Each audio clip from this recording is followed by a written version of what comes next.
they used to have these guys, they used to call it the boiled egg test. They used to take a boiled egg, a raw boiled egg. They have those guys put their pants down and bend over and they stick it up their ass. The eggs break, they say they're not ready yet. They ain't put enough work in. This is Hollywood. So everybody want to go act like they don't know what's going on. Hold on a second, Suge. You just look. That's all you got to do. I have never heard of anything like that. So if I haven't heard about it, just assume a lot of people haven't heard that before. But you think it's on video? Let's stop for a second. Go ahead, Suge. Tried to destroy my record company with the help of others, Dre. So right now we're getting everything back together and we finna come out, you know, fully loaded. Eazy was pissed off at Suge for taking Dre, and it was much money and energy and work that Eazy put into starting Ruthless and making it a success, you know, like that. It was, you know, kind of gone. I tell you what, Puffy, your life is in danger because you know the secrets. Who's involved in that little secret room you guys participating in. So, you know they're going to get you if they can.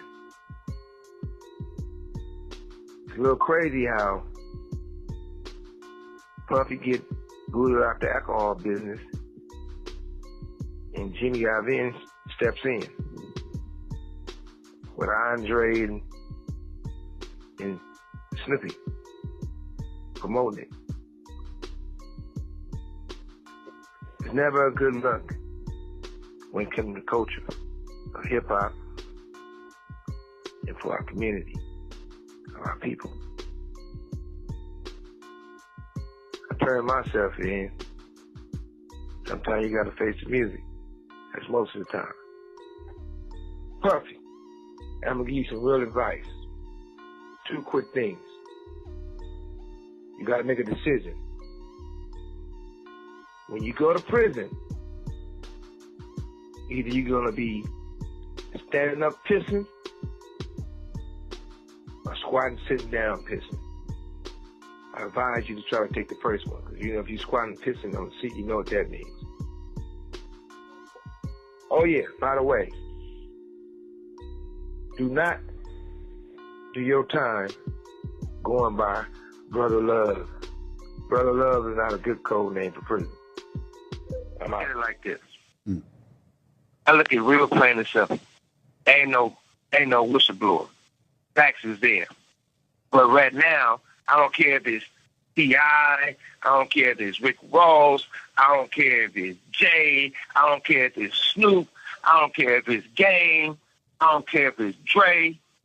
Nobody's stepping up on the fact that you know what's going on. Nobody's defending him. You're right. Guys at Interscope. You're right. Okay. Nobody is defending him, but that's why I was interested in hearing your perspective. Okay. Okay, but you had a guy named Tubby who used to work for Interscope.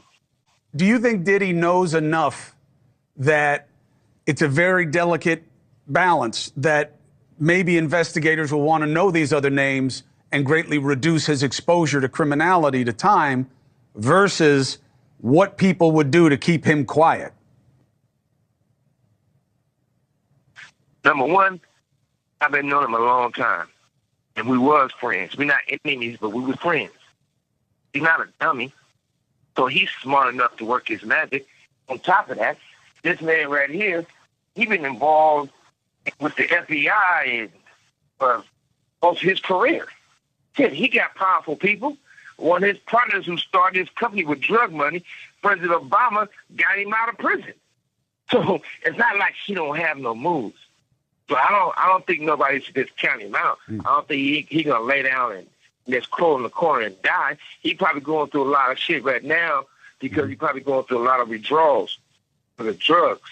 But the industry got him on drugs. My artist, one of the worst mistakes I could have made was protecting my artist is doing a deal at Interscope. When my artists used to pull up in Valet, the Murdoch building, they'd get out, they'd smell like weed. When they clothes would smell like weed. When they made it to any office, it would smell like weed. Those guys For my artists, they introduced cocaine to my artists. So once they got on cocaine, once they got on drugs, once they got on alcohol, and that's when the weird stuff happened. And I think that's what took Puffy down that lane. Then you got to remember, Clyde Davis, Russell Simmons, Andre Arell. Simon, come on. Better believe it. Alcohol, drugs. He compromised his manhood. Because he was taught that. He got Usher as a kid. They never recorded no songs, but alcohol, drugs, Simon. sex. Justin Bieber. And see, they do these things to take control. They're not doing, there's nothing wrong with being gay. If you choose to be gay, that's your preference. But they doing this to people for control. It's a power. This guy's job was to bring underage girls and girls to have sex with employees and other artists. This guy's job was to bring underage girls and girls to have sex with employees and other artists. This guy's job was to bring underage girls and girls to have sex with employees and other artists. To the point where his friend got caught up with the same thing. How they raided Puffy house for sex trafficking, they raided his friend house for sex trafficking. You have 60 seconds remaining. The other two members of the group, I remember them being jealous of her. I remember Chili mad because Lisa slept with Dallas Austin and they in the group together.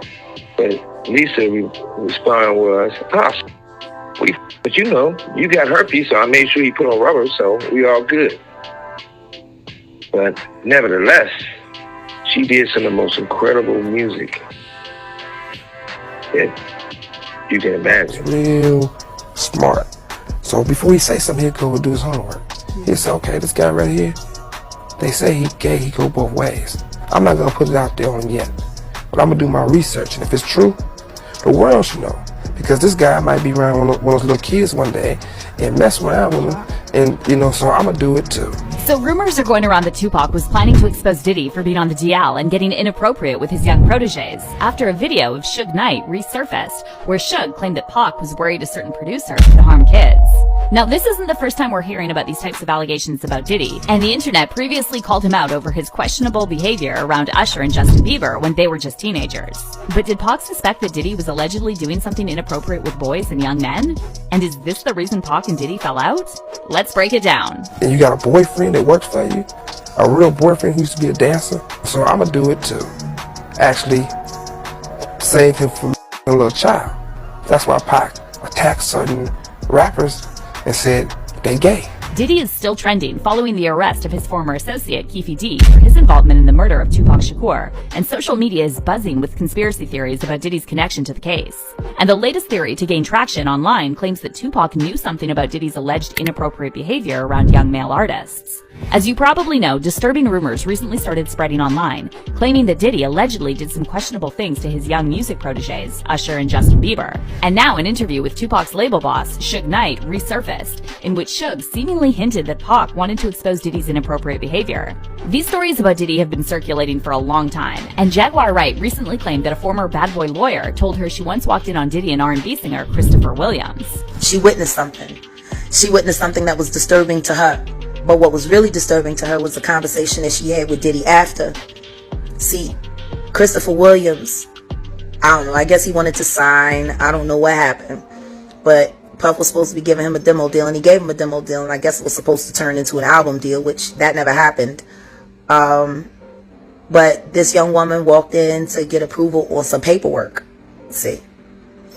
And when she walked in, the door wasn't locked, so she didn't think twice about just walking in. And when she walked in, she saw Christopher Williams performing fellatio on Puff. Jaguar also hinted that this is all about power and control, and Diddy allegedly enjoys making straight men do whatever he asks them to. He said, I'll do whatever I want to do in my building. And I just don't know, he was like, it's power, see. I can make a man, he said, if I can make a man suck my, I can make people do anything for money. That's what you said, Puff. about Christopher Williams sucking it for a demo deal, and you cut him a check. Jaguar also mentioned that viral interview with Kevin Hart, Diddy, and Usher, and she pointed out that a lot of people missed one important detail in this interview.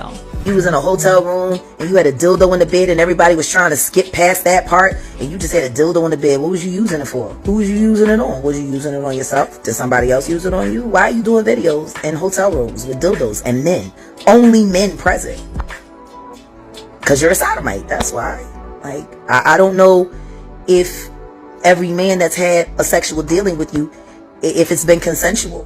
Now, in this interview that Jaguar's talking about, Diddy made some very problematic comments about Usher, claiming that he and Usher used to wake up together and wrestle when Usher was 10. And keep in mind that Diddy is almost a decade older than Usher. When we used to wake up and, pause, but like just back in the days when he was like 10 and I was a little bit older, his older brother, we used to fight over the Frosted Flakes. You know what I'm saying? Before pause was invented. You know what I'm saying? But it's my brother for real. We used to actually wrestle off of the Frosted Flakes because he used to always get up early with me. And now he's one of the richest songs in the world. And By the way, it's no secret that Usher used to live with Diddy when he was a teenager. Usher himself admitted that L.A. Reid sent him to Puffy's flavor camp when he was just 13 or 14.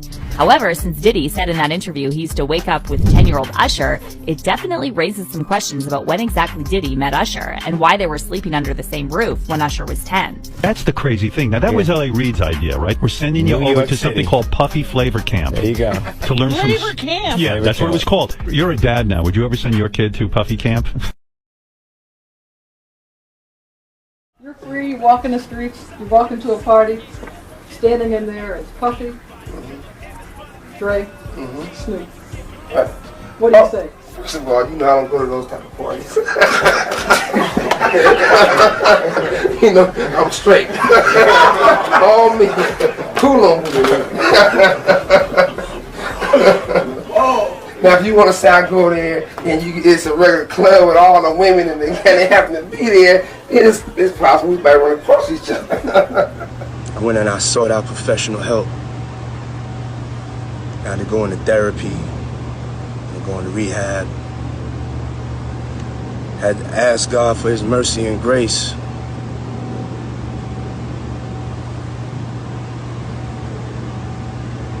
I'm so sorry. But I'm committed to be a better man each and every day.